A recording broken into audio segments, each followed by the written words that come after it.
कई स्ट्रेस आपके लिए अच्छे होते हैं जब आप किसी चीज में ग्रो करना चाहते हैं। एग्जाम्पल, कोई आदमी बैडमिंटन प्लेयर बनना चाहता है, वो नेशनल्स खेलना चाहता है, तो उसे स्ट्रेस होगा कि भाई मैं आज अच्छा क्यों नहीं कर, मैं और अच्छा कैसे कर सकता हूँ। तो वो स्ट्रेस उसके लिए अच्छा है, वो स्ट्रेस में ग्रो करे, अपने आपको इस काबिल बनाना है कि स्ट्रेस होना। बट एक फाइनेंशियल स्ट्रेस नाम की चीज है जिसके लिए शायद आप लोग बात करते हैं, वो होगा अगर पैसे नहीं होंगे तो पैसे वाले स्ट्रेस से तो ऊपर उठना बहुत जरूरी है। किस तरह के लोगों को स्टॉक मार्केट में ना आकर के प्रॉपर्टी में इन्वेस्टमेंट करना चाहिए, या कब कौन सा ऐसा यूज केस आपको होता वो है? करना चाहिए जो आपको समझ आता है। पैसा बढ़ता घटता सामने दिखता है और रियल निकालने एस्टेट की में freedom- बर्बादी का सिर्फ एक ही तरीका है, सिर्फ एक ही आदमी रियल एस्टेट में बर्बाद हो सकता है, जो लेवरेज पे रियल एस्टेट में ट्रेडिंग कर रहा हो। 23-24 साल की उम्र में आप ऑलमोस्ट एक नॉर्मल रेस से बाहर निकल चुके हैं, जो कि ज्यादातर लोग नहीं कर पाते। तो आपके हिसाब से रीजन क्या होता है और आप में क्या स्पेशलिटी ऐसी रही आपको लगता है जिसकी वजह से उस रेस से बाहर आप इतने कम उम्र में निकल पाए? देखो, उम्र तो पता नहीं, हो सकता है कोई आज 15 साल में निकल जाए अगर वो कॉन्सेप्ट को समझ पाए। देखो, पैसे तब आते हैं जब आप लोगों की प्रॉब्लम सॉल्व करते हो, कुछ उन्हें ऐसा देते हो जिसकी जरूरत उन्हें है। जब कंटेंट क्रिएशन में आए तो मैं बस वो शेयर करता गया। तो आपने बोला यूएसपी क्या रही है, तो यूएसपी ये रही है कि शायद मुझे लगता है कि मुझे सिखाना, कोई कॉम्प्लेक्स चीज है तो उसे तोड़ के समझाना। सेकंड लॉकडाउन के बाद मैंने खुद अपना पैसा शेयर मार्केट में इन्वेस्ट किया, समझ आया शेयर मार्केट कैसे काम करता, कोई सिखाने वाला था नहीं, बट ये समझ आया यार इस चीज की लोगों को भी जरूरत। अब जब तुम उसके बारे में सोच रहे हो, समझ रहे हो, काम कर रहे हो, तो उसके ऊपर बात करना आसान है। क्या चल रहा होता है पूरे दिन माइंड में कि ये करना है, अरे ये भी करना है? तो मैं बिल्कुल क्लियर हूँ, मैं हमेशा डिप्स पे खरीदता हूँ या सस्ता खरीदता हूँ, और ऐसा नहीं है कि सस्ता के लिए मैं वेट करता हूँ। तो मैं देखता हूँ कि एग्जाम्पल पिछले 2-3 महीनों या 6 महीनों का डेटा अगर हम देखें किसी भी चीज का, तो क्या हिस्टोरिकल प्राइस चल रहा है। अगर मुझे कोई अंडर वैल्यूड चीज मिल जाती है तो मैं उसे उठाने की कोशिश करता हूं। जब हम बात करते हैं स्टॉक मार्केट की, तो मैंने अपना एक सिस्टम अपने लिए बनाया, किसी के लिए नहीं है। मतलब मेरे को लोगों से कोई मतलब नहीं है, लोग क्या कर रहे हैं, तुम जो मर्जी करो, मेरे को जो समझ आता है मैं वो करता हूँ। मैंने अपने सिस्टम का स्टॉक मार्केट में अपने लिए नाम दिया है डुअल कंपाउंडिंग सिस्टम। ट्रेडिंग में हमारा मोटिव ये नहीं है कि हमें ट्रेडिंग से बहुत पैसे बनाने। ट्रेडिंग में हमारा मोटिव क्या है कि यार कुछ रिटर्न ईटीएफ प्रोड्यूस करेगा साल में, कुछ रिटर्न ट्रेडिंग प्रोड्यूस करते हैं। जब आप मार्केट से छोटा कमाना चाहते हो ना, तो मार्केट दे देती है। जब आप मार्केट से बड़ा कमाना चाहते हो तो मार्केट कहिए इधर आ, तो जो है वो भी दे जा। क्यों ईटीएफ ये स्टॉक क्यों नहीं? स्टॉक्स थोड़े वॉलेटाइल है। ऐसा है कि स्टॉक्स की अपसाइड बहुत अच्छी है, ईटीएफ से बहुत ज्यादा दे सकते हैं, बट मैं ना थोड़ा कंजर्वेटिव इन्वेस्टर हूँ, खोना नहीं है। ऐसी जैसे मैं स्मॉल कैप में इन्वेस्टमेंट करता हूँ, तो स्मॉल कैप के मार्केट कैपिटलाइजेशन के अकॉर्डिंग टॉप 250 में मैं इंटरेस्टेड हूँ। स्मॉल कैप तो बहुत सारे हैं, हो सकता है मैं इतना इंटेलिजेंट ही ना हूँ। अब कोई कहेगा यार मेरी तो ना एक स्टॉक में 1000% रिटर्न बन गई, तुम्हारी तो 20% ही बनी है। मैं कहता हूँ बहुत बढ़िया, कितने पैसे लगाए थे उसमें? आपके कहने में मैं किसी स्टॉक में क्या 10 करोड़ लगा दूं? बहुत ही अच्छा कह रहे हैं। नहीं यार, मल्टी बैगर स्टॉक वाला जो माइंडसेट होता है वो ईटीएफ के साथ नहीं हो सकता ना।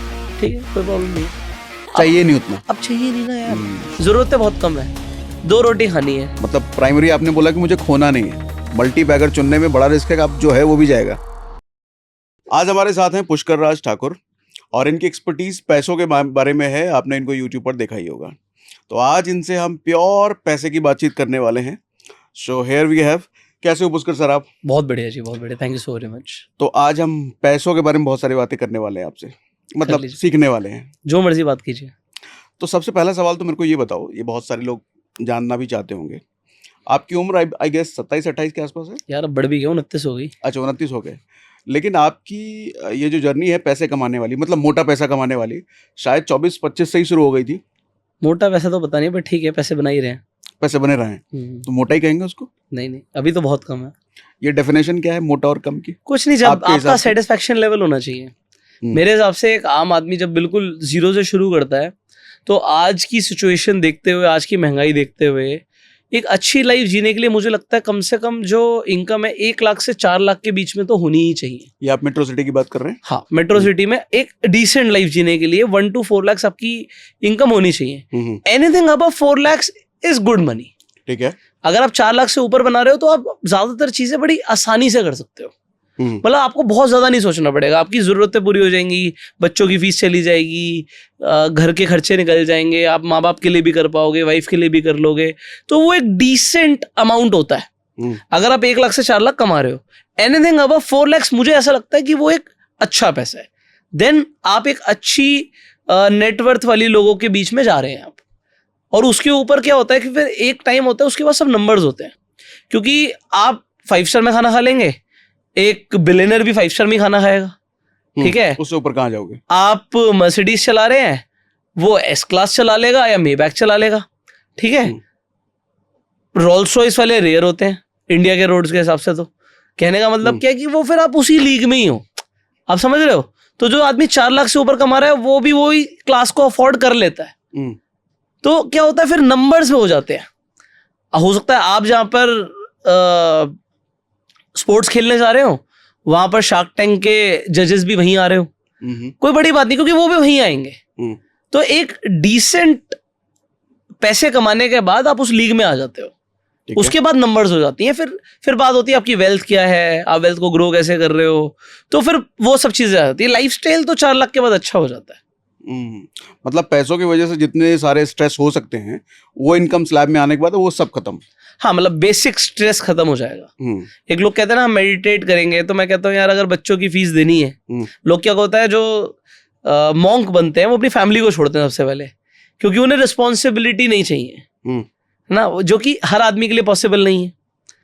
अगर आप रिस्पॉन्सिबिलिटी के अंदर हो तो फिर तो आपको पैसे चाहिए, फिर तो बिजली का बिल भी आएगा, राशन भी आएगा, बच्चे की दवाई भी आएगी, बच्चे का खाना भी आएगा, माँ बाप की दवाई आएगी, कपड़ा आएगा, सब कुछ आएगा।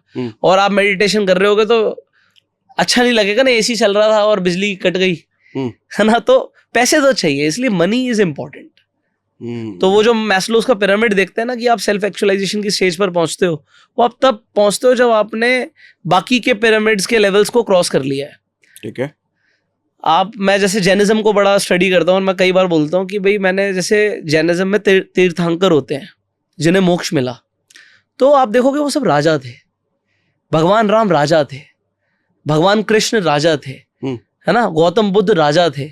राजा मतलब उन्होंने वो राज करते थे, उनके पास सारी सुख सुविधाएं थी, तो उन्होंने सारे जॉयज एंड सारे प्लेजर्स को पहले भोगा और फिर त्यागा।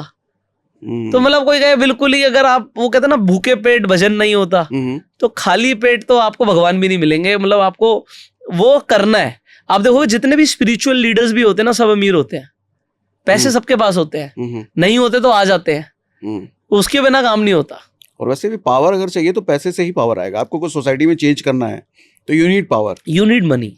आपको चेंज लाने के लिए भी आपको लोगों के लिए करना है, गरीब लोगों के लिए करना है। आप कहते हो यार मैं बड़ा सोसाइटी के लिए कंट्रीब्यूट करना चाहता हूँ, पैसा तो लगेगा ना, बिना पैसे नहीं होंगे। एनजीओस को भी पैसे चाहिए। सो जो लोग अच्छा सोच रहे हो आप कि कई सारे लोग स्पिरिचुअलिटी की तरफ जाना चाहते हैं, कई सारे लोग कंट्रीब्यूशन की तरफ जाना चाहते हैं, वो लैडर पार करके जाना पड़ेगा। जब आप पैसे से ऊपर उठ जाओगे, when you are not thinking about money every time, वो शाहरुख खान कहते हैं ना, first become rich then become a philosopher. तो पहले अमीर बनो फिर फिलोसोफर बनना। लाइफ कैसी है अभी? सर सही है, डिसेंट अच्छी है हमारी लाइफ। तो स्ट्रेस होता है? स्ट्रेस किस चीज का स्ट्रेस? आपकी लाइफ में किसी भी चीज का स्ट्रेस? सम स्ट्रेस तो अच्छे ही होते हैं लाइफ के लिए, बट एज सच कोई खास स्ट्रेस तो नहीं है। जैसे कौन से अच्छे वाले? कई स्ट्रेस आपके लिए अच्छे होते हैं जब आप किसी चीज में ग्रो करना चाहते हो। एग्जाम्पल, कोई आदमी बैडमिंटन प्लेयर बनना चाहता है, वो नेशनल्स खेलना चाहता है, तो उसे स्ट्रेस होगा कि भाई मैं आज अच्छा क्यों नहीं कर रहा, मैं और अच्छा कैसे कर सकता हूँ। तो वो स्ट्रेस उसके लिए अच्छा है, वो स्ट्रेस में ग्रो करेगा। जो यंगस्टर्स है ना, वो कहते हैं हमें स्ट्रेस हो रहा है, स्ट्रेस हो रहा है। आपको लेना भी चाहिए, एक टाइम तक एक स्ट्रेस लेना चाहिए और उसे एंजॉय करना चाहिए। ठीक है, अपने आप को इस काबिल बनाना है कि स्ट्रेस होना। बट एक फाइनेंशियल स्ट्रेस नाम की चीज है जिसके लिए शायद आप लोग बात करते हैं, वो होगा अगर पैसे नहीं होंगे। तो पैसे वाले स्ट्रेस से तो ऊपर उठना बहुत जरूरी है, वो नहीं होते। मतलब एक लाइफ ऐसी है कि मतलब बेसिक जरूरतों के लिए तो you should not think about money. तो अभी पूरी तरह कंटेंट क्रिएशन में ही हो आप? नहीं, बहुत सारी चीजें हैं। रियल एस्टेट में इन्वॉल्व हूँ मैं, इंश्योरेंस में इन्वॉल्व है, स्टॉक मार्केट में तो बहुत अच्छे इन्वॉल्व हैं, और कंटेंट क्रिएशन में इन्वॉल्व हैं। तो ये सब तो काम चल ही रहे हैं। ओके, ठीक है। माइंडसेट कैसा होता है इन दिनों जब आप बहुत सारी चीजें कर रहे हो, जैसा आपने बताया? तो एक कैसा माइंडसेट होता है काम को लेकर के, लाइफ को लेकर के? थोड़ा डीप में समझना चाह रहा हूँ आपसे। नहीं, आपको और एलैबोरेटेड क्वेश्चन पूछना पड़ेगा, क्योंकि माइंडसेट तो ठीक ही होता है, ज्यादातर चीजें ऑटो पायलट मोड पर ही होती हैं। क्या चल रहा होता है पूरे दिन माइंड में कि ये करना है, अरे ये भी करना है? लुक आफ्टर करना होता है बस। लुक आफ्टर करना है, क्या चल रहा है। कोई कंस्ट्रक्शन साइट चल रही है तो क्या चल रही है, लेबर लगी है नहीं लगी, तो वो भी देखना पड़ता है। क्या स्पीड में काम चल रहा है, कोई स्टॉक मार्केट में स्ट्रैटेजी चल रही है, एल्गो चल रही है, तो एक लुक आफ्टर करना होता है। सही चल रहा है, नहीं चल रहा, ठीक है, सही सारी चीजें हो रही है नहीं हो रही है, तो बस एक लुक आफ्टर का काम रह गया लाइफ में। वॉचमैन बन गए जिंदगी में। ओके। बच्चे की पढ़ाई ठीक चल रही है, सारी चीजें ठीक चल रही है, तो देखना होता है। मतलब बहुत ज्यादा भागा दौड़ी अब नहीं रह गई है? भागा दौड़ी नहीं रह गई, ठीक है। अभी तो नहीं है, जब तक मतलब वो रेस में नहीं हूं मैं, तो जब तक किसी रेस के अंदर नहीं है तो भागा दौड़ी नहीं है। ठीक है। तो आप सीधा पैसे के मुद्दे पर आते हैं, पैसे से रिलेटेड माइंडसेट। 23-24 साल की उम्र में आप ऑलमोस्ट एक नॉर्मल रेस से बाहर निकल चुके, तो जो कि ज़्यादातर लोग नहीं कर पाते। तो आपके हिसाब से रीज़न क्या होता है और आप में क्या स्पेशलिटी ऐसी रही आपको लगता है जिसकी वजह से उस रेस से बाहर आप इतने कम उम्र में निकल पाए? देखो उम्र तो पता नहीं, हो सकता है कोई आज 15 साल में निकल जाए अगर वो कॉन्सेप्ट को समझ पाए। देखो पैसे तब आते हैं जब आप लोगों की प्रॉब्लम सॉल्व करते हो, कुछ उन्हें ऐसा देते हो जिसकी जरूरत उन्हें है। ठीक है। सो मैंने लाइफ में ऐसे बहुत सारे काम करे जिससे मुझे लगा कि थोड़े बहुत पैसे कमाए। मैंने स्टार्टिंग कोचिंग बिजनेस से किया था, पढ़ाता था मैं बच्चों को, फिर इंस्टीट्यूट खोला तो पैसिव इनकम का कॉन्सेप्ट समझ आया। मैं डायरेक्ट सेलिंग में भी रहा हूँ, तो डायरेक्ट सेलिंग में भी काम किया, वहाँ पे रिजेक्शंस को समझा, ना सुनना क्या होता है, लोगों से बात करी, लीडरशिप क्या होती है, टीम बिल्डिंग क्या होती है वो समझा। तो वो एक लॉन्च पैड बहुत अच्छा रहा। उसके बाद जब कंटेंट क्रिएशन में आए तो मैं बस वो शेयर करता गया। तो आपने बोला यूएसपी क्या रही है, तो यूएसपी ये रही है कि शायद मुझे लगता है कि मुझे सिखाना आता है। कोई कॉम्प्लेक्स चीज है तो उसे तोड़ के समझाना आता है। आज मान लीजिए कोई शेयर मार्केट की बात करता है तो लोगों को लगता है शेयर मार्केट तो यार बड़े पढ़े लिखे लोगों का काम होगा, कोई चार्टेड अकाउंटेंट होगा, कोई एमबीए इन फाइनेंस होगा, कोई कंपनी सेक्रेटरी होगा जिसने फाइनेंस की पढ़ाई कर रखी होगी, उसे स्टॉक मार्केट ज्यादा समझ आएगी। तो क्या हुआ, जब खुद का पैसे इन्वेस्ट करके देखा और समझ आया कि चीजें कैसे काम करती हैं, तो वो लोगों को समझाना शुरू किया। उससे पहले जब मैंने यूट्यूब की जर्नी शुरू करी थी, personality development videos, direct selling पे वीडियोस, कम्युनिकेशन स्किल्स पे वीडियोस, मोटिवेशनल वीडियोस, ये सब हमने बनाया। तो जो चीजें मेरे दिमाग में चलती हैं मैं वही बोल सकता हूँ। आज मैं रॉकेट साइंस के ऊपर बात नहीं कर सकता क्योंकि मेरे दिमाग में चलता नहीं है। मेरे दिमाग में स्टॉक मार्केट चलती है, मैं दिन रात बात कर सकता हूँ। मेरे दिमाग में रियल एस्टेट चलती है तो उसके ऊपर दिन रात बात कर सकता हूँ। तो जो चीज मेरे दिमाग में चलती है उसके ऊपर बात करना मेरे लिए आसान हो जाता है। तो मैंने कंटेंट हमेशा वही क्रिएट किया है जिस चीज में मैं इन्वॉल्व रहा हूँ। मैंने खुद के बहुत सारे पर्सनालिटी डेवलपमेंट के खुद क्लासेस ली थी, कम्युनिकेशन स्किल्स की क्लासेस ली थी, तो वही लोगों को सिखाया था, तो वो मेरे लिए बात करना बहुत आसान हो गया था। ठीक है। और इनिशियली मेरी वीडियोस भी वही हिट हुई थी, चाहे वो वीडियोस कैसी भी थी। आज मैं उन वीडियोस को देखता हूँ तो लगता है यार किस लेवल से शुरू किया था, पर ठीक है, आप अपने आप को बदलते हो, वक्त के साथ बदलते हो। और उसके बाद जैसे अब सेकेंड लॉकडाउन के बाद मैंने खुद अपना पैसा शेयर मार्केट में इन्वेस्ट किया, समझ आया शेयर मार्केट कैसे काम करता है, कोई सिखाने वाला था नहीं, बट ये समझ आया यार इस चीज की लोगों को भी जरूरत है। अब जब तुम उसके बारे में सोच रहे हो, समझ रहे हो, काम कर रहे हो, तो उसके ऊपर बात करना आसान है। अगर आप किसी स्ट्रैटेजी पे काम कर रहे हो उसके ऊपर बात करना आसान है। तो आप वो चीजें जो आप खुद कर रहे हो अगर उसे शेयर करोगे तो आपके लिए बहुत आसान हो जाएगा कंटेंट क्रिएट करना। तो मैं हर कंटेंट क्रिएटर को भी ये बोलना चाहूंगा, यार आप जिस चीज में इन्वॉल्व हो, आप बहुत अच्छा खाना बनाते हो, आप खाने की वीडियो बनाओगे तो वो भी चलेगी। आप बहुत अच्छा डांस करते हो, आप डांस की वीडियो बनाओगे बहुत अच्छी चलेगी। आप लोगों को हंसाते हो, आप जी रहे हो, क्योंकि वो आप जी रहे हो, आप लोगों को हंसाते बहुत अच्छा हो। लोग कहते हैं यार अरे बस कर यार, तू पेट दर्द करेगा क्या हंसा हंसा के। तो हो सकता है आप एक स्टैंड अप कॉमेडियन बन सकते हो। हर चीज में वैसा है। आपको लगता है यार मैं ना पॉलिटिकल साइंस की बहुत अच्छी नॉलेज रखता हूँ, मेरे को जियो पॉलिटिक्स की बहुत अच्छी नॉलेज है, तो आप जियो पॉलिटिक्स के ऊपर कंटेंट बना सकते हो और देखो कितने अच्छे वीडियो पे व्यूज आते हैं लोगों के। तो आप जिस चीज में इन्वॉल्व हो, आप उसकी स्टडी करते हो, आप उसे जीते हो, तो आप उसके ऊपर बात कर सकते हो। और अगर आप उस चीज में अच्छे हो तो लोग आपको अपने आप पसंद करते हैं। मैंने कभी नहीं सोचा था कि कभी 12 मिलियन होंगे। हो सकता है आज से 10 साल बाद ये वीडियो देखें लोग तो वो कहें यार अब तो इनके और ज्यादा हो गए। तो मैंने ये चीज सोच के नहीं शुरू किया, वो तो लोगों का प्यार है। बट मेरी यूएसपी क्या रही है, मैं कॉम्प्लेक्स चीजों को आसान करके समझा सकता हूँ। मान लेते हैं आज लोग एल्गो ट्रेडिंग से घबराते हैं, उन्हें लगता है यार ये तो HFTs करती हैं, हाई फ्रीक्वेंसी ट्रेडर्स का काम है, वो एल्गो चला के काम करते हैं, तो रिटेलर भी कर सकते हैं। तो जो चीज मैं कर रहा हूँ उसके ऊपर बात करना आसान हो जाता है मेरे लिए। पुष्कर राज ठाकुर कहाँ इन्वेस्ट करते हैं वैसे? मेजरली रियल एस्टेट और स्टॉक मार्केट, मेजरली और गोल्ड में करता हूँ मैं इन्वेस्टमेंट। क्या पैरामीटर होते हैं आपके रियल एस्टेट में देखने के और स्टॉक? पहले स्टॉक मार्केट पे बात कर लेते हैं, फिर रियल एस्टेट पर। देखो मैं बिल्कुल क्लियर हूँ, मैं हमेशा डिप्स पे खरीदता हूँ या सस्ता खरीदता हूँ। और ऐसा नहीं है कि सस्ता के लिए मैं वेट करता हूँ, क्योंकि वो कभी होगा नहीं। तो मैं देखता हूँ कि एग्जाम्पल पिछले 2-3 महीनों या 6 महीनों का डेटा अगर हम देखें किसी भी चीज का, तो क्या हिस्टोरिकल प्राइस चल रहा है। अगर मुझे कोई अंडर वैल्यूड चीज मिल जाती है तो मैं उसे उठाने की कोशिश करता हूँ। रियल एस्टेट में अगर मैं पहले रियल एस्टेट को अलग कर देते हैं, क्योंकि रियल एस्टेट ना एक बड़ी अलग चीज है, वो स्टॉक मार्केट जैसा नहीं है, वो लिक्विड नहीं है। आपने आज एक 5 करोड़ की प्रॉपर्टी ली, आप उसे कल एकदम से 5 करोड़ का नहीं बेच पाएंगे। बट स्टॉक्स आपने 5 करोड़ के खरीदे, चाहे नफा नुकसान कुछ भी हो, आप उसे कल बेच सकते हो। तो स्टॉक मार्केट अलग चलती है, रियल एस्टेट अलग चलती है। रियल एस्टेट में हम बेसिकली क्या करते हैं, प्लॉट लेके बिल्डर फ्लोर बना के बेचते हैं, वो हमारा मेजर काम रहता है। तो उसी में हम अपना मल्टीप्लिकेशन करते हैं। तो रियल एस्टेट में हम ट्राई करते हैं कि प्लॉट ठीक ठाक रेट में मिल जाए। तो उसमें दो चीजें होती हैं, या तो हमें प्लॉट सस्ता मिल जाए, और सस्ता नहीं मिल रहा, मार्केट वैल्यू पे मिल रहा है, तो उसमें कमाई क्या आएगी? एक प्रोजेक्ट में हम इन्वेस्टमेंट जो भी कर रहे हैं, उस इन्वेस्टमेंट पे 1 साल में, 1.5 साल में, 2 साल पे रिटर्न क्या बनेगा? वो रिटर्न डिसेंट होना चाहिए। अगर वो रिटर्न डिसेंट है तो हम उसकी तरफ, इन्वेस्टमेंट की तरफ ध्यान देते हैं। ठीक है। तो उसमें मेरे साथ मतलब मेरी फैमिली इन्वॉल्व है, तो फैमिली बिजनेस कह सकते हो आप इसे, तो वो हम रियल एस्टेट को एज अ फैमिली बिजनेस लेके चलते हैं। ठीक है। जब हम बात करते हैं स्टॉक मार्केट की, तो मैंने अपना एक सिस्टम अपने लिए बनाया, किसी के लिए नहीं है। मतलब मेरे को लोगों से कोई मतलब नहीं है, लोग क्या कर रहे हैं, तुम जो मर्जी करो, मेरे को जो समझ आता है मैं वो करता हूँ। तो मैंने अपने सिस्टम का स्टॉक मार्केट में अपने लिए नाम दिया है डुअल कंपाउंडिंग सिस्टम। क्या मतलब? तो लोगों को कंपाउंडिंग क्या समझ आती है कि भैया SIP कर रहे हैं, म्यूचुअल फंड में पैसा लगा रहे हैं, तो कंपाउंडिंग हो रही है। ये 99.99% लोगों को समझ आता है। हम क्या करते हैं, हम ETFs में इन्वेस्ट करते हैं। उसके मैं पूछने वाला था आपसे। तो उसके हमारे मल्टीपल पोर्टफोलियोज हैं।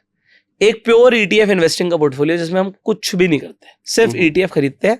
उसको खरीदने का एक हमारे कुछ नियम है, कुछ प्रिंसिपल्स हैं। उन प्रिंसिपल्स में हम उन्हें खरीदेंगे और उसे स्विंग की तरह यूज करेंगे। ठीक है। एक ETF के पोर्टफोलियो को हम सिर्फ वेल्थ क्रिएशन के लिए यूज करते हैं, मतलब उसे कभी नहीं बेचेंगे। बट ETF खरीदने के बाद उसके भी कुछ नियम है खरीदने के, तो हम खरीदते ही रहते हैं। आप समझ लो every day we buy. Okay. But उसका पैसा मैं डालता नहीं हूँ, वो पैसा जनरेट करते हैं हम। तो थोड़ा खोल के बताइए इसको ताकि लोगों को भी समझ में आए कुछ। तो क्या होता है कि जैसे आप ETF का एक पोर्टफोलियो बनाते हैं, तो आप उसे प्लेज मार के ट्रेड कर सकते हो। ट्रेडिंग में हमारा कोई बहुत एग्रेसिव अप्रोच नहीं होती, हमें माइल्ड रिटर्न्स चाहिए। सो जो हम ETFs खरीदते हैं उसके भी प्रिंसिपल्स हैं खरीदने के। जो मैं वेल्थ क्रिएशन के लिए खरीदता हूँ, उन्हें बेचेंगे नहीं, उन्हें आप प्लेज करके आपको ना ब्रोकर मार्जिन दे देता है, तो आप ट्रेडिंग कर सकते हो। पर ट्रेडिंग में हमारा मोटिव ये नहीं है कि हमें ट्रेडिंग से बहुत पैसे बनाने हैं। ठीक है। ट्रेडिंग में हमारा मोटिव क्या है कि यार कुछ रिटर्न ETF प्रोड्यूस करेगा साल में, कुछ रिटर्न ट्रेडिंग प्रोड्यूस कर दे। एग्जाम्पल, 15% ETF कमा के देगा, ठीक है, मान लो साल का। तो 15% ही हमारा ट्रेडिंग कमा के देते। 15% क्या हुआ? महीने का 1.25%। आप 1-2% कमा लेते हैं तो मैं सेटिस्फाइड हूं महीने का। क्यों? क्योंकि वो तो एडिशनल पैसा है, क्योंकि मार्जिन के लिए कोई ब्याज नहीं लगती। जब आप प्लेज मारते हो तो वन टाइम 20 रुपए प्लस GST की कॉस्ट आती है पर स्क्रिप्ट। ठीक है। चाहे 1 करोड़ का प्लेज मार रहे हो। ये प्लेज क्या होता है लोगों को ये भी बताइए। प्लेज का मतलब होता है गिरवी रखना। ठीक है। तो हम कभी आपके साथ लाइव करके दिखाएंगे सब, ठीक है, कोई छोटी सी चीज है। तो ETF आपके पास है, एग्जाम्पल निफ्टी 20 10 लाख रुपए के हैं।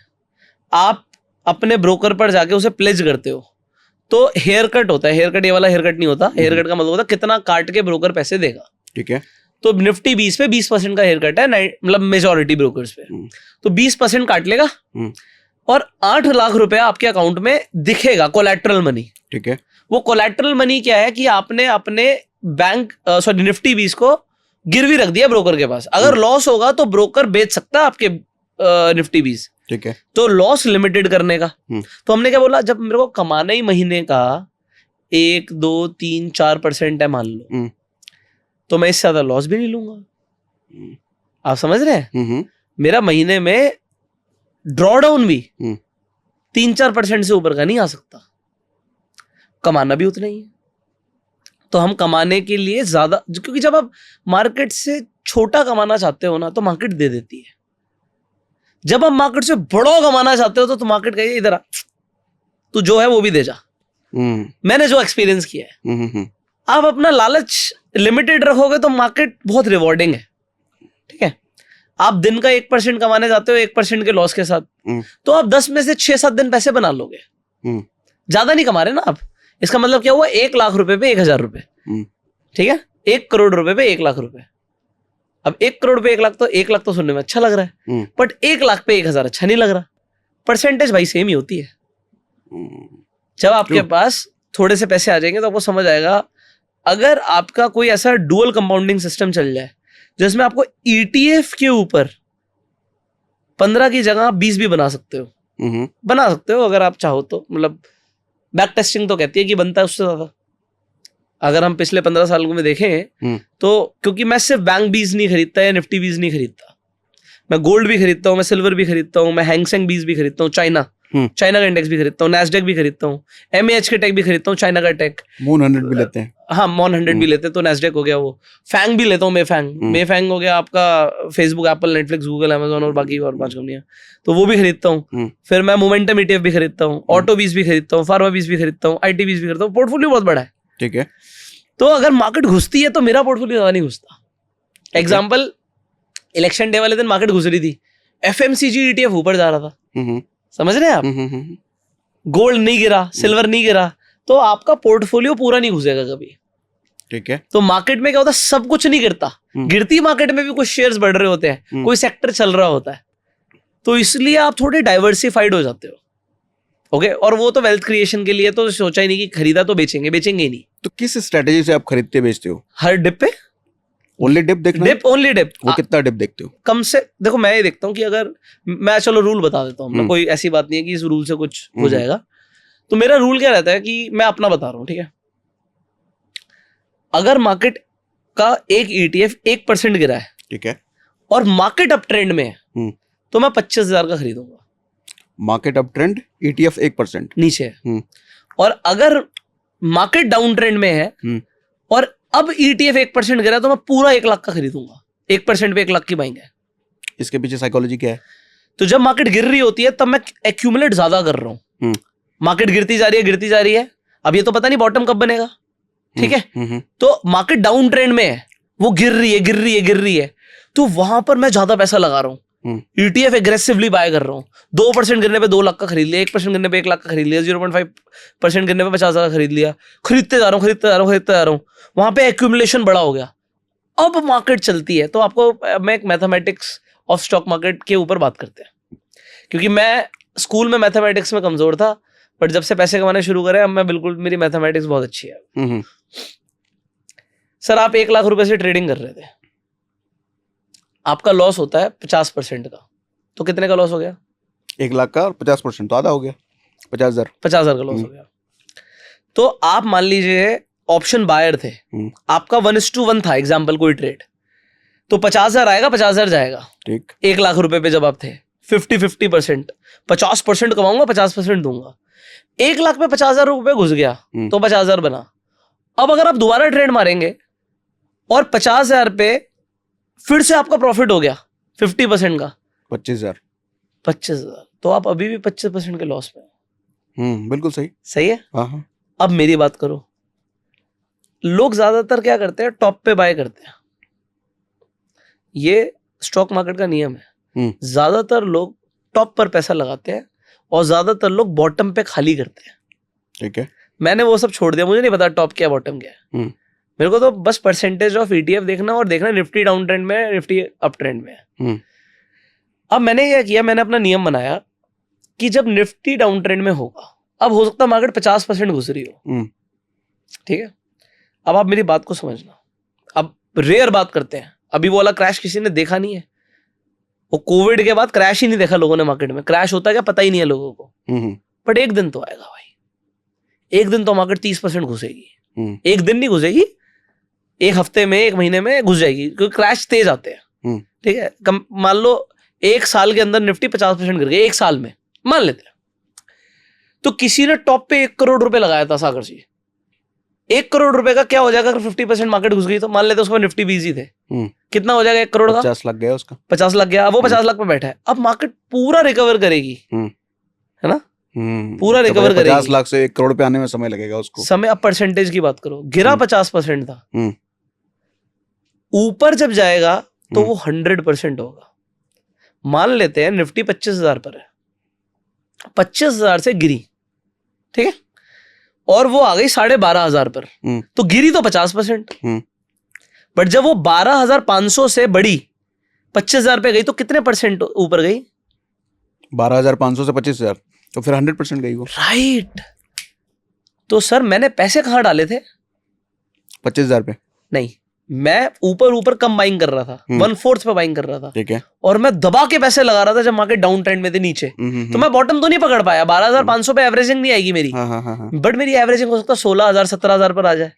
अब आप समझिए, जो आदमी बॉटम पे पैसे लगा रहा है, आप तो कहोगे कि मैं तो जीरो पर आया हूं, 1 करोड़ था, 1 करोड़ ही दोबारा हो गया, ठीक है, और मैंने 1 करोड़ नीचे लगाया था, तो मेरा 1 करोड़ का 2 करोड़ और 2 करोड़ हो गया। आप समझ रहे हैं? तो 1 करोड़ का 2 करोड़ हो गया वो, और वो मैं बॉटम पकड़ नहीं पाऊंगा। इसलिए जब मार्केट घुस रही होगी तब मैं पैसा लगाऊंगा, हर घुसते मोमेंट पे मेरे को क्या पता कितनी घुसेगी। जैसे अब इलेक्शन डे वाला दिन था, ETF नीचे जा रहे थे, कुछ ETF 10% 10 तो सब नहीं गए, बट कुछ चलो 10% चले गए, कुछ 8% गए, कोई 3% गए, बट मार्केट अप ट्रेंड में ही थी मेरे हिसाब से। तो मैंने सबको 1/4 क्वांटिटी से उठा लिया, ठीक है। उस दिन भी मेरी परचेज थी कुछ 60-70 लाख की, ठीक है। अगले दिन ऑल ETF? हाँ, और कुछ खरीदते ही नहीं मैं, ठीक है। मेजरली ETF ही खरीदता हूँ, स्टॉक्स रेयर कुछ अच्छे लगते तो खरीदता हूँ, अदरवाइज मेजरली ETF। स्टॉक्स हम स्विंग के लिए एक अलग पोर्टफोलियो में खरीदते हैं, वो अलग चीज है। तो अब आप सोचिए, एक दिन की, अगले दिन मार्केट ने पूरा रिकवरी मार दी, ठीक है जी, अगले दिन मेरे को वो ETF ही 10% से ऊपर के रिटर्न दे रहे थे, ठीक है, तो 7 लाख तो एक दिन में प्रॉफिट हो गया। बिल्कुल सही। बट मुझे पता थोड़ी था मार्केट और गिरेगी या ऊपर जाएगी, मुझे नहीं पता था, मैं प्रिडिक्ट नहीं कर रहा हूँ मार्केट को, और मैं तो बेच भी नहीं रहा हूँ प्रॉफिट आने के बाद भी। आप समझ रहे हैं? लोग अभी मेरे से बात कर रहे हैं, बबल चल रहा है स्टॉक मार्केट, हमने तो पोर्टफोलियो खाली कर दिया, आप क्यों नहीं बेच रहे? आपने अपनी बीवी को गहने दिलाए, आप बेचोगे उन्हें? नहीं। मैंने गोल्ड की चेन खरीद ली, मैं बेचने के बारे में सोच रहा हूँ? आप जिस घर में रहते हो आप बेचने के बारे में सोच रहे हो? बढ़ गया तो बेच देते हैं। इसी तरीके से मैं ETF खाली नहीं करता, वो वेल्थ जनरेशन का चीज है। अच्छा। वेल्थ तब बनेगी जब आप बेचने के बारे में नहीं सोचोगे। होल्ड होल्ड होल्ड क्या, पता ही नहीं, है ही नहीं, उसे उल्टा प्लेज मार के मेरा ट्रेडिंग का कैपिटल बढ़ता चला जाएगा। और जो ट्रेडिंग से पैसा बनेगा उससे मैं क्या करूंगा? उसे घर उसे विड्रॉ मार के क्या मैं मौज लूं? नहीं, अगर प्रॉफिट बनेगा उससे और ETF खरीदने हैं। तो मैंने आपको क्या बताया कि मेरा डबल कंपाउंडिंग सिस्टम क्या है, कि पैसे सारे नहीं डालने पड़ते मुझे, मैंने बोला मुझे परचेज करना पड़ा। तो मतलब ये है कि ट्रेडिंग के लिए अलग से पैसा आपने नहीं लगाया? पहले ट्रेडिंग के लिए भी नहीं लगाया, और इन्वेस्टिंग के लिए भी कम लगाना पड़ रहा है, रेयर लगाना पड़ रहा है। ट्रेडिंग से कुछ तो प्रॉफिट हो ही जाता है, वो चाहे 1-2% का हो, वो भी काफी होता है, उससे ETF परचेज होते रहते हैं। ओके, क्यों ETF? ये स्टॉक क्यों नहीं? स्टॉक्स थोड़े वॉलेटाइल है, मतलब ऐसा है कि स्टॉक्स की अपसाइड बहुत अच्छी है, ETF से बहुत ज्यादा दे सकते हैं, बट मैं ना थोड़ा कंजर्वेटिव इन्वेस्टर हूँ, खोना नहीं है। आप समझ रहे हो? मुझे जो चीज समझ आती है मैं वो करता हूँ। मैंने स्टार्टिंग में एक स्टॉक्स का पोर्टफोलियो बनाया था, तो मैं उसका एग्जांपल देता हूँ। जब मैं नया आया तो मेरे को पता भी नहीं था ETF क्या होते हैं। वो तो जब इन्वेस्ट करते चले गए तो समझ आया कि यार ETF बाय किया, चलो यार ETF नहीं टूटा, बाकी तो स्टॉक्स टूट रहे हैं, तो ऐसे धीरे धीरे समझ आता है आपको। तो स्टॉक्स में क्या होता है कि स्टॉक्स की अपसाइड बहुत अच्छी होती है, कुछ स्टॉक्स तो आपका पैसा 10-10 गुना कर देंगे, ठीक है, कुछ, सब नहीं।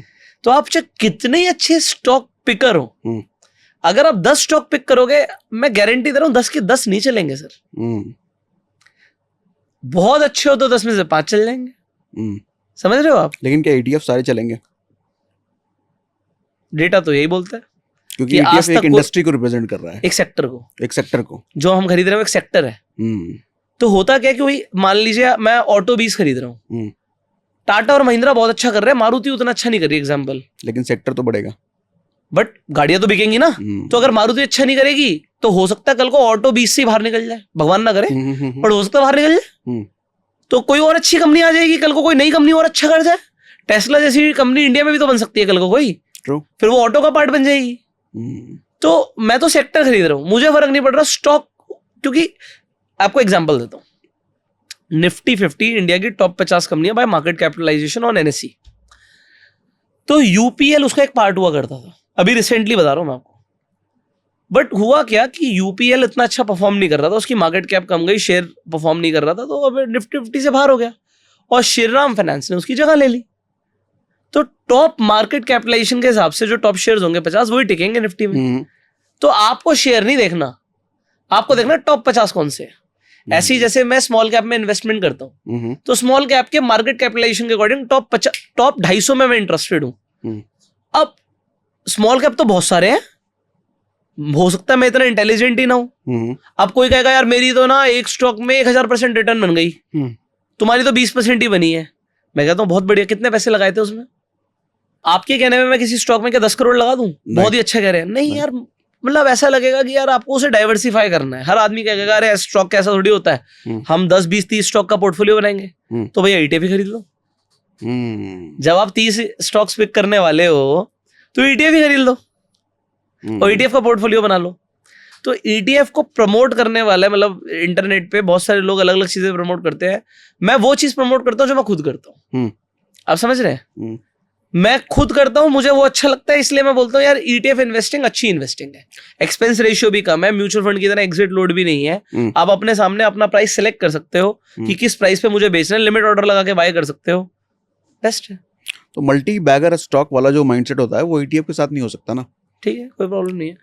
चाहिए नहीं उतना। अब चाहिए नहीं ना यार, जरूरतें बहुत कम है, 2 रोटी खानी है। मतलब प्राइमरी आपने बोला कि मुझे खोना नहीं है, मल्टी बैगर चुनने में बड़ा रिस्क है, आप जो है वो भी जाएगा। सर मैं एक चीज जानता हूँ, आज आप वॉरेन बफे को क्यों जानते हो? क्योंकि वो 90s के अंदर है। अगर आज कोई अच्छा इन्वेस्टर, आज हम 20s में है, मैं 29.5 हो गया हूँ, तो अब 30s में आ जाऊंगा। मुझे इतना पता है वॉरेन बफे बने ना बने, बट अगर कंपाउंडिंग ठीक चलती रही ना तो 90s के अंदर अपने पास भी बतेरा पैसा होगा। बट 90s तक जीना है। आप समझ रहे हैं?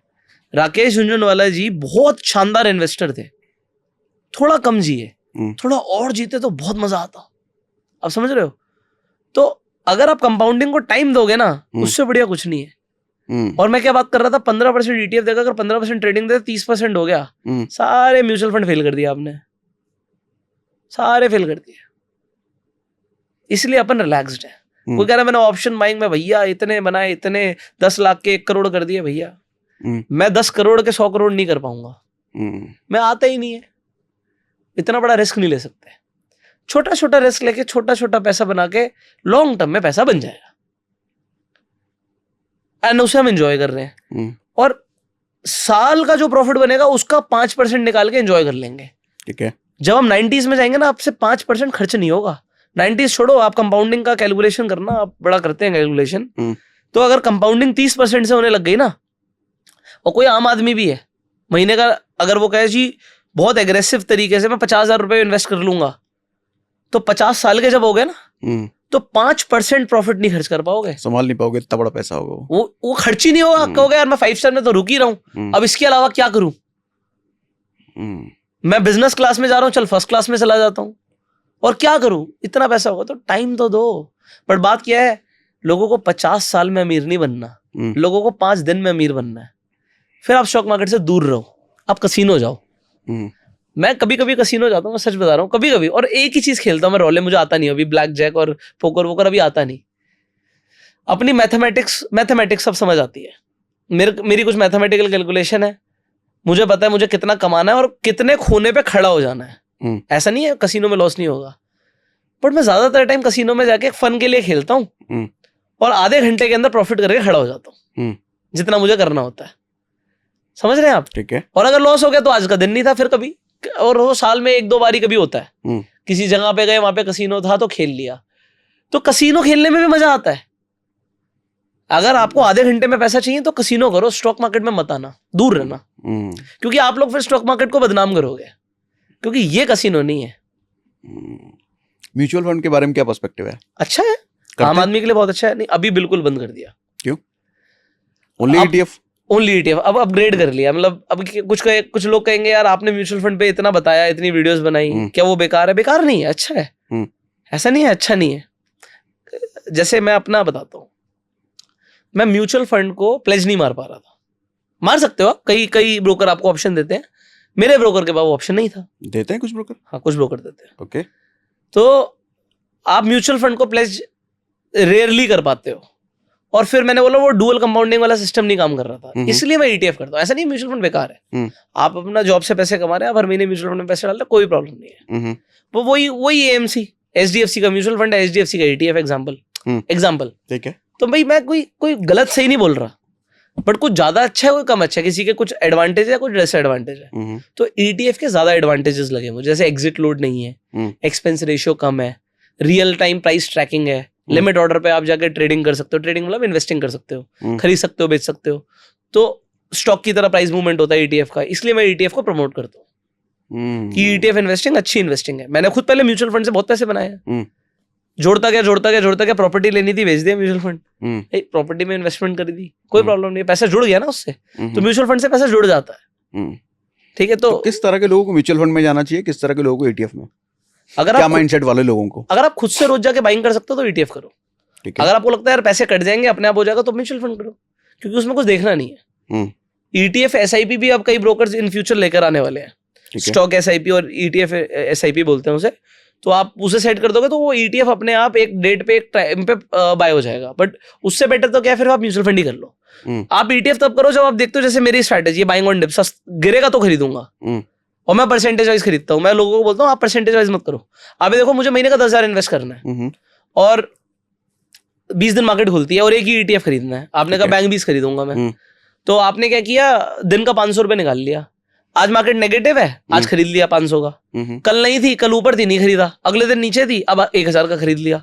तो हर डिप पे आप भी तो बाइंग कर सकते हो। आप SIP 5,000 की करना चाहते हो, अब बस जैसे मैंने अपने फोन में अलार्म 2 अलार्म लगे हुए हैं मेरे, तो एक अलार्म एग्जाम्पल 3 बजे बजता है, वो 3 बजे रिमाइंडर है भाई 3 बज गए खरीदी करनी है, आज देख क्या क्या गिरा हुआ खरीद ले, तो खरीदी का रिमाइंडर है वो। तो ऐसा डेली चलता है? हाँ डेली, रोज। अभी दिखाता हूँ, ये देखो 3 बजे का अलार्म अभी भी लगा होगा, अब उठने का अलार्म बंद कर दिया, अपने आप उठ जाता हूँ बिना अलार्म के, बट खरीदी का अलार्म चाहिए। तो ये 2 अलार्म देखिए, 2 बजे और 3 बजे लगा हुआ। हाँ, एक 2 बजे थोड़ा सा देख ले भाई, अलगो ठीक थी ना आज, सही चल रहा था ना सब कुछ, तो एक बार देख ले, और 3 बजे चल खरीदी कर ले। तो ये मंडे टू फ्राइडे के अलार्म से देख लो आप। ठीक है, बस 2 ही अलार्म बोलते हैं। 3 बजे का क्या लॉजिक है? बस मार्केट खत्म होने वाली है, आधा घंटा रह गया, जो करना है आधे घंटे के अंदर करना है। अब क्लोज ही होने वाली है ना, आधे घंटे के अंदर जो करना है। तू खरीद ले, लड़के को देख ले उसने खरीद लिया नहीं खरीद लिया, बस यही देखना है। ठीक है, किस तरह के लोगों को स्टॉक मार्केट में ना आकर के प्रॉपर्टी में इन्वेस्टमेंट करना चाहिए, या कब, कौन सा ऐसा यूज केस होता है? वो करना चाहिए जो आपको समझ आता है। जैसे मैं एग्जांपल देता हूँ, जब मैंने एग्जांपल क्रिप्टो को समझना शुरू किया तो उसमें मैंने एक ना आर्बिट्राज स्ट्रैटेजी निकाली थी। मैं बता देता हूँ, अब तो वो चलती नहीं है इसलिए बता रहा हूँ। ठीक है, मार्केट में क्या होता है, टाइम आता है जब आप कुछ ऐसी चीज निकाल लेते हो जिससे शॉर्ट पैसा बनता है। तो मैंने क्या देखा, एक USDT का रेट देखा एक एक्सचेंज पे और दूसरे एक्सचेंज पे दूसरा रेट देखा, प्राइस का डिफरेंस आ रहा था और वो अच्छा खासा डिफरेंस था। तो हम क्या करते थे, एक एक्सचेंज से खरीद के दूसरे एक्सचेंज पे बेच देते थे। और ट्रांजैक्शन कॉस्ट उससे कम होती थी, मतलब प्रॉफिट बन जाता था। तो उसमें कुछ नहीं करना था, उसमें बस साइकिल घुमानी थी। अब समझ रहे हो? वो साइकिल घुमाते रहो। तो वो मुझे समझ आया। ठीक है, उसके अलावा ज्यादा कुछ नहीं समझ आया कि मैं होल्ड करूंगा, मैं ये करूंगा, मैं वो करूंगा, इसके अंदर ये करेंगे वो करेंगे। तो जो चीज मुझे, अब मान लो मुझे ETF ज्यादा समझ आया, तो मैं आपको ये बताना चाहता हूँ, मुझे पूरी क्रिप्टो के अंदर बस वो आर्बिट्राज समझ आया। एक एक्सचेंज से खरीद के दूसरे एक्सचेंज पे बेच दो, ये बिटकॉइन का रेट ये चल रहा है, एग्जाम्पल USDT मोर स्टेबल है, तो यार ये इस एक्सचेंज पे खरीद के दूसरे एक्सचेंज पे बेच दो, बस। उसमें जो भी कैपिटल थोड़ा बहुत डिप्लॉय करके रोटेशन मारनी है। ठीक है, उस रोटेशन में पैसे बनाए हमने। ठीक है, तो मैं ये बताना चाहता हूँ, जो चीज समझ आती है उसमें पैसे बनते हैं। अब 1 लाख चीजें होती होंगी क्रिप्टो में, रोज नया कॉइन लॉन्च होता है ना, न्यू कॉइन ऑफरिंग्स आ रही होती हैं और टोकन्स आ रहे होते हैं नए, लोग कहते हैं भैया ये ले लो वो ले लो, ये बढ़िया जाएगा। भाई मुझे नहीं समझ आता।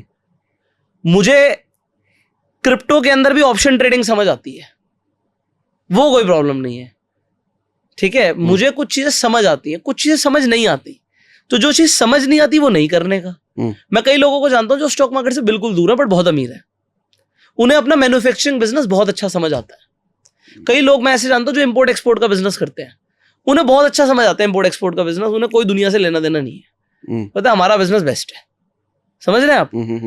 तो इंसान को वो करना चाहिए जो समझ आता है। जिस इंसान को स्टॉक मार्केट नहीं समझ आती और उसे रियल एस्टेट समझ आती है तो उसे सिर्फ रियल एस्टेट ही करना चाहिए। कई लोग रियल एस्टेट से इतने अमीर बन गए, स्टॉक मार्केट जानते भी नहीं, ऐसे भी नहीं जानते। समझ रहे हैं? स्टॉक मार्केट में पेशेंस चाहिए, रियल स्टेट में क्या है ना, पेशेंस आ ही जाता है, क्योंकि उसके अंदर डील्स बड़ी लिमिटेड होती हैं, एक बार में आप बहुत बड़ा पैसा डालते हो, सोच समझ कर डालते हो। स्टॉक मार्केट में ना लोग गैम्बलिंग माइंडसेट ले आते हैं, रियल स्टेट में गैम्बलिंग माइंडसेट होता ही नहीं। पैसा बढ़ता घटता सामने दिखता है और रियल स्टेट में बर्बादी का सिर्फ एक ही तरीका है, सिर्फ एक ही आदमी रियल स्टेट में बर्बाद हो सकता है, जो लेवरेज पे रियल स्टेट में ट्रेडिंग कर रहा हो। या फिर लेवरेज मतलब आप हो 1 करोड़ के आदमी और आपने 20 करोड़ का प्रोजेक्ट उठा लिया, ठीक है, आपने बड़ी लकड़ी ले ली है, अब पैसा बनेगा तो 20 करोड़ पे बनेगा, ठीक है, और नुकसान होगा तो 20 करोड़ के हिसाब से होगा। उसमें क्या होता है, लोगों के पैसे फंस जाते हैं। लोग क्या करते हैं, इंटरेस्ट पे पैसा लेके रियल एस्टेट में पैसा लगा के प्रोजेक्ट्स बनाते हैं। I know a lot of people, उन्होंने पैसा बनाया बट एक टाइम पे आके फंस जाते हैं। जितने भी बड़े बड़े बिल्डर्स हैं ना, ज्यादातर कभी ना कभी फंस जाते हैं, फिर निकल जाते हैं बट फंसते तो हैं। तो रियल एस्टेट में सिर्फ लेवरेज वाला आदमी फंसता है। जो कैश में रियल एस्टेट में इन्वेस्टिंग कर रहा है ना, वो कभी नहीं फंसता। आपने कभी सुना है हाय मैं रियल एस्टेट में इन्वेस्ट करके बर्बाद हो गया? नहीं, बहुत कम होते हैं, रेयर। और लैंड में तो बिल्कुल ही नहीं होगा। लैंड में तो 100 में से 99 लोग ज्यादातर प्रॉफिट कर ही लेते हैं। जमीन, मैं अपार्टमेंट्स की, कमर्शियल्स की बात नहीं कर रहा। तो मैं इसी तरीके से देखता हूं गोल्ड को। आपने सुना है किसी ने गोल्ड में इन्वेस्ट किया और बोला हाय मैं बर्बाद हो गया गोल्ड में? सट्टा खेल के तो हो गया होगा भाई तू, मतलब लेवरेज पे ट्रेड करके तो तू बर्बाद हो गया होगा। मेरे पापा का भी गोल्ड में नुकसान हुआ था। MCX में ट्रेड करते थे, 30-30 किलो सोने की ट्रेडिंग करते थे, वो भी फोन पे, तो हुआ नुकसान उन्हें। वो लेवरेज पे ट्रेड करते थे। बट जो गोल्ड हमने खरीदा, क्या गोल्ड ने नुकसान दिया? कभी नहीं, कभी नहीं। इसी तरीके से स्टॉक मार्केट है। लेवरेज वाला आदमी फंसेगा। तो ऑप्शंस क्या है? लेवरेज। तो जो लेवरेज पे जाएगा, अपनी औकात से बाहर जाएगा, वो फंसेगा। कहने का मतलब उधार के पैसों पे धंधा, उधार, या फिर हाँ उधार समझ लो, क्योंकि मल्टीप्लिकेशन में ट्रेड हो रहा है। तो इसलिए जो चीज समझ आती है वो करनी चाहिए। अभी आपने कमर्शियल प्रॉपर्टी की बात करी, आपका प्रेफरेंस क्या रहता है, कमर्शियल या कोई और तरह का प्रॉपर्टी? सिर्फ प्लॉट्स, ओनली प्लॉट्स, आता ही नहीं कुछ और। मैंने क्या बोला, मुझे एक चीज समझनी है जिंदगी में। समझ रहे हो आप? मैं ऐसा इंसान हूं जो एक ही बीवी प्रेफर करता है। मेरे को 4-6 बीवी वाला कंसेप्ट मुझे तो समझ आता नहीं। मैं एक शेख को जानता हूँ, वो कहता है जी मेरी, पता नहीं उसने शायद 6 ही बोला था, 6 बेगमें हैं। मेरे को तो सुना था 4 ही हो सकती हैं, बट वो उसने कहा मेरी 6 हैं। शेख है, कुछ भी हो सकता है। तो उसने कहा कि मेरा ऐसे ऐसे नंबर आता है, जैसे एक बीवी का आज का नंबर है, कल को उसको टाइम देना है, फिर उसको टाइम देना है। बीवी का दिन डिसाइडेड है, ये मंडे वाली है, ट्यूसडे, ठीक है, उसके बच्चे भी उसके हिसाब से ही टाइम है, मंडे को उसके बच्चों के साथ टाइम है, ओके, ट्यूसडे को। तो मैं ऐसा आदमी हूँ कि मेरे को वो वाला कॉन्सेप्ट समझ नहीं आता। अब शेख तो मौज की जिंदगी जी रहा है ज्यादातर लोगों के हिसाब से, है ना। हम तो बेवकूफ हैं फिर। मेरे 2 बच्चे, मेरी एक बीवी, मैं बड़ा खुश हूँ। तो जिंदगी में ना एक सेटिस्फैक्शन नाम की चीज होती है, ठीक है, मैं उसी में सेटिस्फाइड हूँ, वो मेरी दुनिया है। आप समझ रहे हो? अब मुझे कोई बोलेगा भैया कोई हॉट प्रॉपर्टी आई है कमर्शियल की, या कोई हॉट लड़की है, तो मुझे देखनी नहीं है। क्या करूंगा मैं देख के? तो ये बता, प्लॉट है कोई, मेरे को वो समझ आता है। समझ रहे हो आप? ओके, मुझे वो समझ आता है। मेरे को टाइम देना है तो मैं अपनी वाइफ के साथ ही एक डिनर डेट पर जाऊंगा, मुझे बड़ा मजा आएगा। आप समझ रहे हो? टाइम देना है तो अपनी वाइफ को देना है, किसी और की वाइफ को नहीं देना। कहना है जोक सपाट, जो मुझे समझ आता है मुझे वो करना है। तो मेरी लाइफ के ना कुछ प्रिंसिपल्स हैं बिल्कुल क्लियर, ठीक है। मेरे बॉडी बिल्डर, जो मेरा बॉडी बिल्डिंग के अंदर, जैसे हम जिम में जाते हैं तो एक बॉडी बिल्डर मेरा ट्रेनर है, वो ट्रेनर भी है, वो प्रोफेशनल बॉडी बिल्डर है। तो उसने बोला भाई तू नॉनवेज खाएगा तो तेरे लिए ज्यादा अच्छा होगा, मसल डेवलपमेंट में ज्यादा अच्छी हेल्प होगी। मैंने कहा वो नहीं करना, उसके अलावा बॉडी ठीक ठाक रह सकती है तो बता दो। आप नॉनवेज नहीं खाते? बिल्कुल नहीं। तो वो मेरे प्रिंसिपल्स में नहीं है, ठीक है। अब कई लोगों से मैं मिलता हूँ, कहते हैं यार नेटवर्किंग करने के लिए तो पीना तो पड़ता ही है यार, जब तक 2-2 जाम टकराते नहीं है तब तक दिल की बातें बाहर निकलती नहीं है। मैंने कहा मुझे निकालनी ही नहीं है, आप समझे? मुझे करनी नहीं ऐसे लोगों के साथ नेटवर्किंग, करनी ही नहीं है। मैं बिल्कुल क्लियर हूं अपने प्रिंसिपल्स पे, नहीं करनी यार। बहुत अच्छी डील हो सकती थी, नहीं करनी। आप कॉफी पे मिल लो, तब भी मैं ग्रीन टी ही पी रहूंगा, मैं कैफीन अवॉइड करता हूं एग्जांपल। सो कहने का मतलब क्या है कि मेरे प्रिंसिपल्स है लाइफ के कुछ जो क्लियर है, मुझे सुबह जल्दी उठना अच्छा लगता है। कुछ लोग कहते नहीं, जब रात हो जाती है ना, किसी का फोन नहीं आता, तो मुझे बड़ा अच्छा लगता है। मैंने कहा कभी सुबह 5 बजे 4 बजे उठ के देख, किसी का फोन तब भी नहीं आता। आप समझ रहे हो? तो लोगों की लाइफ अलग अलग है। ऐसा नहीं है कि जो रात में पूरी रात जाग के काम कर रहे हैं बढ़िया नहीं कर रहे, बहुत बढ़िया कर रहे हैं। ऐसा नहीं है जो लोग ड्रिंक्स पे मिलते हैं बढ़िया नहीं कर रहे, बढ़िया कर रहे हैं। ऐसा नहीं है जो लोग नॉनवेज खा रहे हैं उनकी बॉडी अच्छी नहीं है, मेरे से तो 1000 गुना अच्छी है। बट मेरे प्रिंसिपल्स में नहीं है ना वो। आप समझ रहे हो मेरी बात को? मेरे प्रिंसिपल्स में नहीं है, तो मुझे नहीं करना। अब कोई कहेगा ड्रग्स लेके देख क्या मजा आता है, तूने जिंदगी नहीं जी होगी ऐसी। मैंने कहा कभी ना मेरे साथ जेट स्की पर चल, है ना, घूमने जाएंगे एक आइलैंड पर, जेट स्की लेंगे तू और मैं, और ऐसी रेस लगाएंगे दूर दूर तक सिर्फ पानी दिखना चाहिए, भूल जाए आइलैंड कहाँ है, देख उसमें कितना मजा आता है। तो मजे के दोनों के ना अलग अलग तरीके हैं। कभी लहरों पे जेट स्की उछाल के देख, जब वापस गिरेगा, गिरने ही वाला होगा, तब कितना मजा आएगा। और जब तेरी जेट स्की बीच समुद्र में गिर जाए और तेरे को जब मैं उठाऊंगा, देख तेरा एड्रेनलिन हार्मोन कितना ऊपर जाएगा। कहने का मतलब सबके अलग अलग है यार। मुझे स्पोर्ट्स में मजा आता है, आप समझ रहे हो, किसी को स्मोकिंग में मजा आता है। ट्रू। तो आप समझो यही बात है। मजे लेने के तरीके हैं, लाइफ को जीने के तरीके हैं, प्रिंसिपल्स हैं। ठीक है। आपके लिए स्पिरिचुअलिटी का मतलब कुछ और हो सकता है, मेरे लिए स्पिरिचुअलिटी का मतलब कुछ और हो सकता है। इसका मतलब ये नहीं आप गलत हो या मैं सही हूं। ट्रू। ठीक है, कोई प्रॉब्लम नहीं है, आपका अपना तरीका, आप खुश हो ना। You should be happy and satisfied. ऐसा ना हो हमेशा मुंह लटका के कोई आदमी घूम रहा है। ट्रू।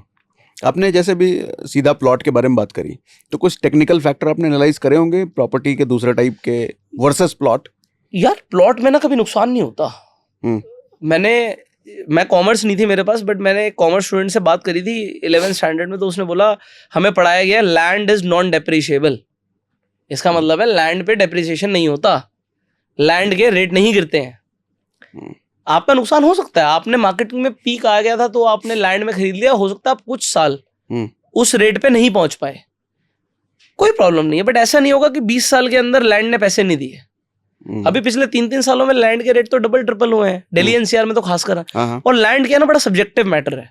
मैं इन्वेस्ट वहीं करता हूँ जो मुझे समझ आता है। कोई मुझे बोलेगा वो दूर खेत खरीदेंगे, तो भैया समझ नहीं आता, कारण नहीं समझ आता। अब बड़ा अपना ना सर्कल बड़ा छोटा रखता हूँ, मतलब जो नजरों के सामने है वही खरीदना, जो नजरों के सामने हो, जो समझ आता है, जिसकी वैल्यू हमें पता है। आसपास के रेट से ही तो आप निकालते हो रियल एस्टेट का रेट क्या होता है, आप समझ रहे हो। और मुझे बैंक के ऑक्शन प्रॉपर्टीज में भी बड़ा मजा आता है। सस्ती मिल सकती हैं, मिलती नहीं है हर बार। अभी थोड़ा टफ होता जा रहा है, जिस चीज में स्कोप होता है ना वो टफ हो जाता है, फिर कुछ और ढूंढना पड़ता है। आप समझ रहे हो, तो ढूंढते रहो, मिल जाएगा। मिलने से तो, ढूंढने से भगवान भी मिलते हैं ना, मिल जाएगा। गोल्ड इन्वेस्टमेंट के बारे में क्या ख्याल है आपका? करना ही चाहिए, करना चाहिए, 100% करना चाहिए। गोल्ड और सिल्वर को तो हर डिप पे बाय करना चाहिए, क्योंकि अल्टीमेटली रियल मनी तो वही है ना। आपकी और मेरी जेब में जो है वो तो फेक मनी है, फिएट मनी है ना। रियल मनी तो गोल्ड सिल्वर है। तो लेकिन आप तो ईटीएफ में जा रहे हो। अच्छा, तो उसको एनकैश करने का ऑप्शन, गोल्ड और सिल्वर के ईटीएफ्स हैं। ऑल्दो वो लोग टेक्निकली कुछ भी बोले, बट उसका प्राइसिंग तो रियल गोल्ड के हिसाब से है ना। हाँ। मेरे पास पैसे जुड़ गए गोल्ड ईटीएफ के अंदर, तो मैं किसी भी दिन उस गोल्ड ईटीएफ को बेच के रियल का गोल्ड खरीद के ला सकता हूँ ना। राइट। आपको गोल्ड की चेन खरीदनी थी, 30,000 की आनी है, 1 लाख की आनी है, तो एक धीरे धीरे आप जोड़ते चले जाओ। जब 1 लाख का गोल्ड का ईटीएफ के हिसाब से पैसे हो जाए, ठीक है, तो उतने गोल्ड के प्राइस के हिसाब से आप जाके रियल में जाके खरीद सकते हो। और ईटीएफ खरीदने पे गोल्ड में जीएसटी नहीं लगता, रियल में लगता है। हाँ, और मेकिंग चार्जेस और वगैरह वो तो चलो आपकी बात है। मैं तो रियल भी खरीदता हूँ, मेरे को तो गोल्ड ज्वेलरी का शौक है, मैं तो खरीदता हूँ। ये शौक हुआ, नॉट इन्वेस्टमेंट पर्सपेक्टिव। अरे भाई इतना महंगा तुमने फोन खरीदा है, ये इतने महंगे माइक लगाए हैं, इतने महंगे जूते पहन रखे हैं, ये क्या है, ये खत्म हो जाएंगे कल को, है ना।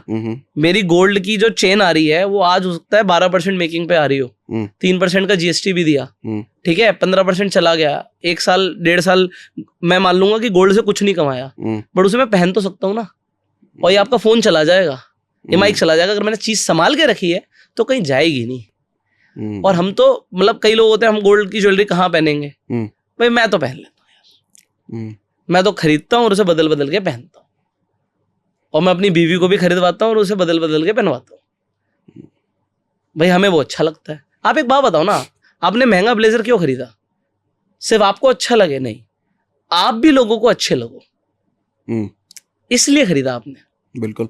आप समझ रहे हैं? आपने महंगा वाला ही चश्मा क्यों लिया? चश्मे का फ्रेम तो 150 रुपए का भी आता है। बिल्कुल। क्यों लिया आपने? सिर्फ आपको अच्छा ना लगे, आप भी लोगों को अच्छे लगे। सही है? अगर आप लोगों को अच्छे ना लगने वाला इंडस्ट्री बंद हो जाए तो पूरा पर्सनल केयर, पूरा स्किन केयर, पूरी मेकअप इंडस्ट्री बर्बाद हो जाएगी, क्योंकि लोग अच्छा दिखना चाहते हैं दूसरों की नजरों में। और ये बहुत बड़ी इंडस्ट्री है। और सबसे बड़ा अट्रैक्शन मुझे लगता है, देखो अट्रैक्शन कई सारी चीजों से आता है। सबसे बड़ा अट्रैक्शन होता है आपके बिहेवियर से। आपने सिर्फ एक टी शर्ट और जीन्स भी पहन रखी है और आप बिहेवियर कमाल का है, आपका ऑरा कमाल का है, तो आप फैंटास्टिक पर्सन हो। उसके बाद एड ऑन शुरू हो जाते हैं, और अच्छा कैसे लग सकते हैं। तो आप भी अच्छा फील करो और दूसरा भी आपको देख के अच्छा फील करे।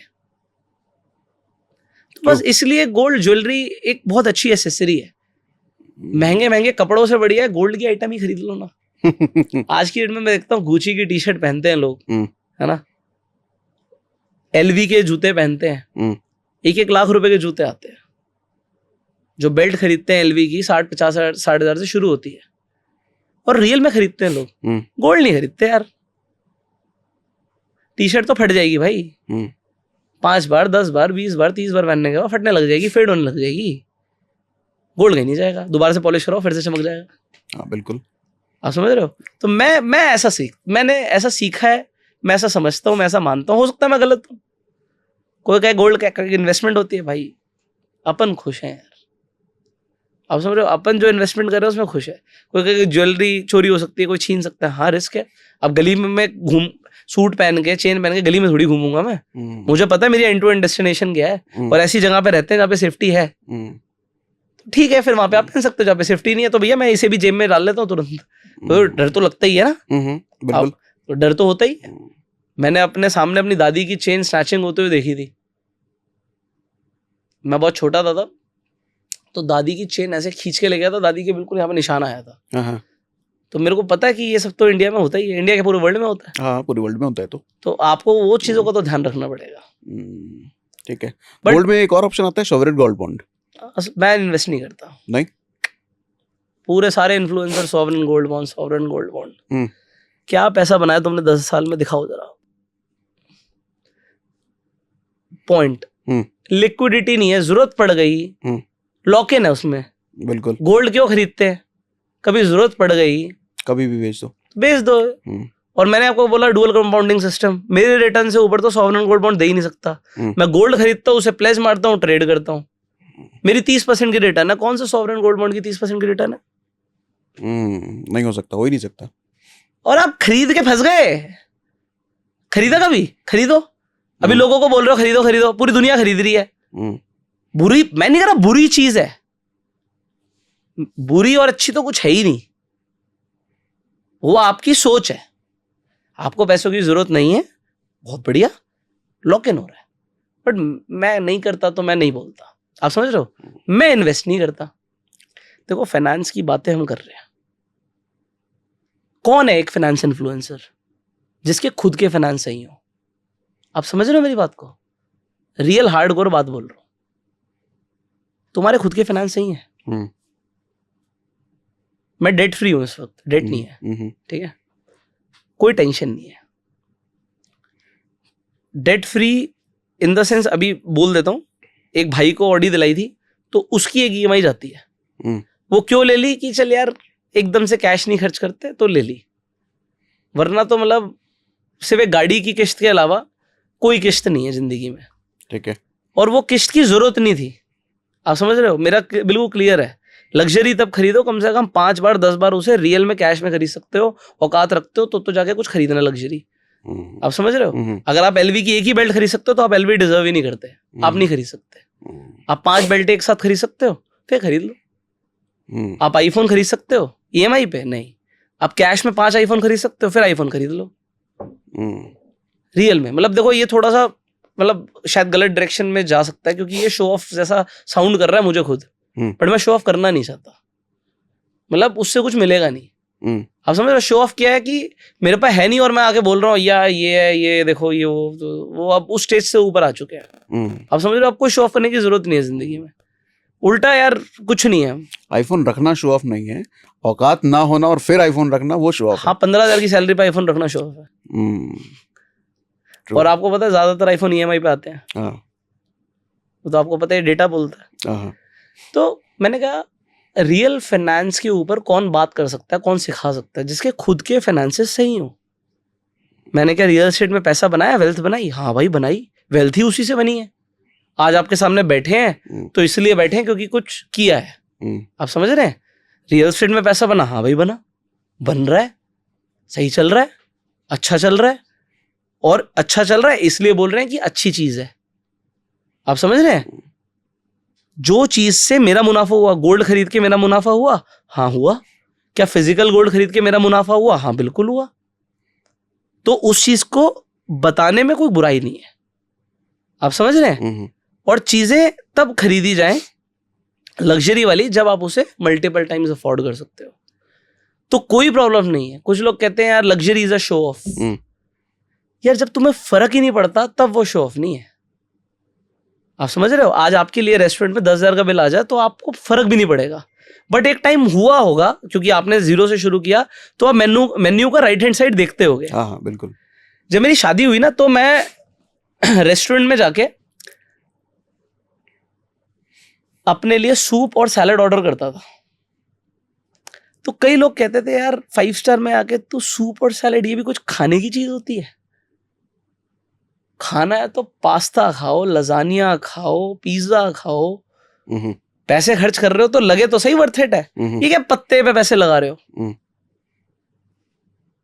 मैं खाना ही वही चाहता था, इसलिए खरीदा।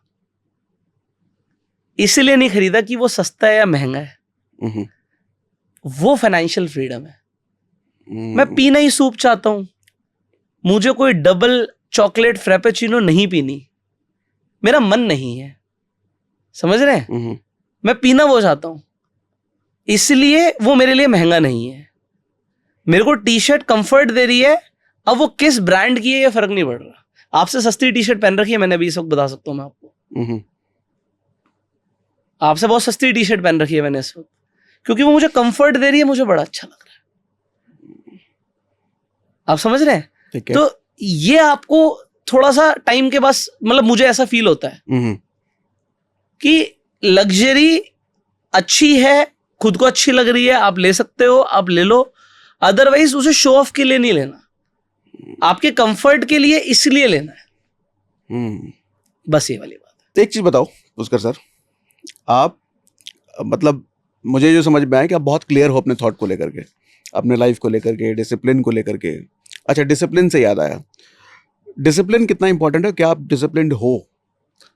कुछ हद तक 100%, क्योंकि डिसिप्लिन के बिना लाइफ में कुछ नहीं मिलता। किस किस चीजों में आप डिसिप्लिन्ड हो? एक तो ना, मैंने सबसे पहले ना मिलिट्री वालों की लाइफ देखी यार। एक क्लास लोग लगते हैं मुझे। मेरे ना एक बार कॉलेज में, मुझे एग्जैक्टली उनकी रैंक याद नहीं है, बट मुझे इतना याद है कोई आर्मी से आया था। वो बहुत अच्छे लेवल के थे और मुझे ना उनके थॉट प्रोसेस बहुत अच्छे लगे। मेहनत करना, वर्कआउट करना, टाइम पे उठना, टाइम पे चीजें करना, एक नीट एंड क्लीन लाइफ जीना, घर को मैनेज रखना, बहुत सारी चीजें उन्होंने बात करी थी। तो एग्जैक्टली तो सब कुछ याद नहीं है, ठीक है, बट उनके लाइफ से ना काफी कुछ सीखने को मिला। जैसे कि डिसिप्लिन की जब हम बात करते हैं, मैं एक अर्ली राइजर हूं, तो मैं जल्दी ही उठता हूँ। रेयर होता है कि कभी फ्लाइट लेते हुए कहीं से लेट हो गए, किसी इवेंट में गए थे लेट हो गए तो मैं लेट उठ रहा हूँ, बट जनरली जल्दी ही उठता हूँ। इन्वेस्टिंग की जब बात करते हैं तो मैं डिसिप्लिन्ड हूँ, वो प्रिंसिपल बेस्ड है। तो प्रिंसिपल बेस्ड है मतलब ये ऐसा रूल बनाया तो ऐसा करना है, ऐसा रूल बनाया तो ऐसा करना है, रूल के ऊपर चलना है। तो रूल के ऊपर चलोगे तो पैसे बनी जाएंगे, रूल से भटकोगे तो फिर गड़बड़ होगी। जैसे मैं पेनी स्टॉक्स में इन्वेस्ट नहीं करता, करते ही नहीं, देखना ही नहीं।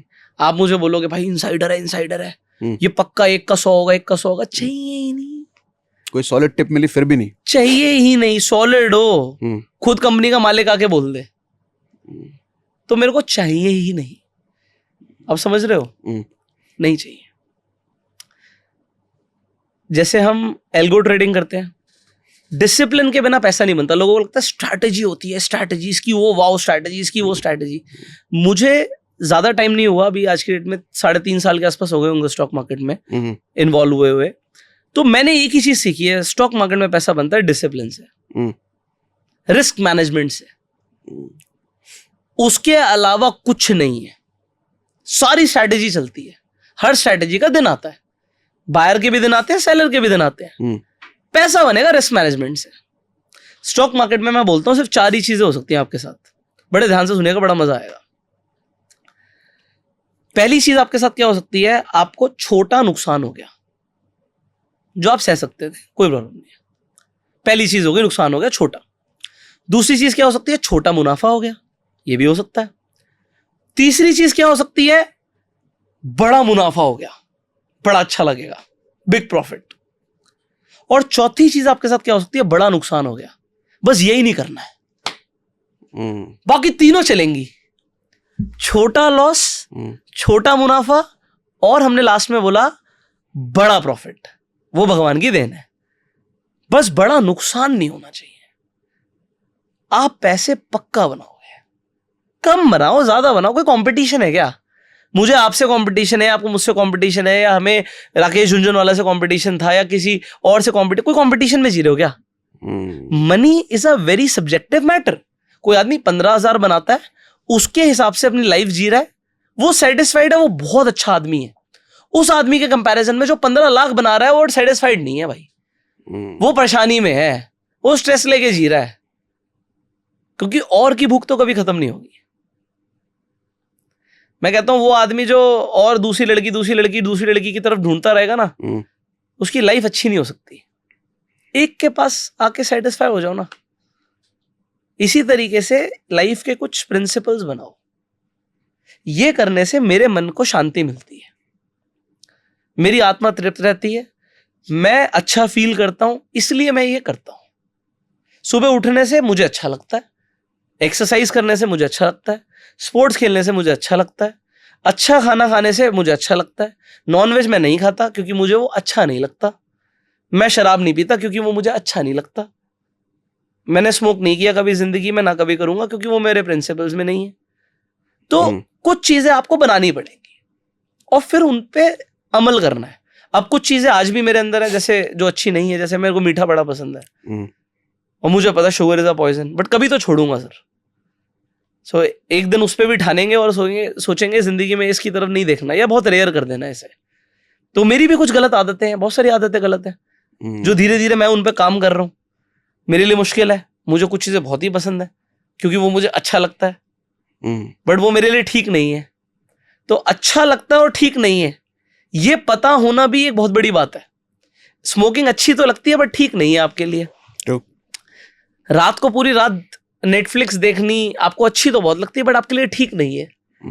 तो कुछ चीजें आपके लिए ठीक नहीं है बट आपको अच्छी लगती है, तो उन्हें हटाना पड़ेगा लाइफ से।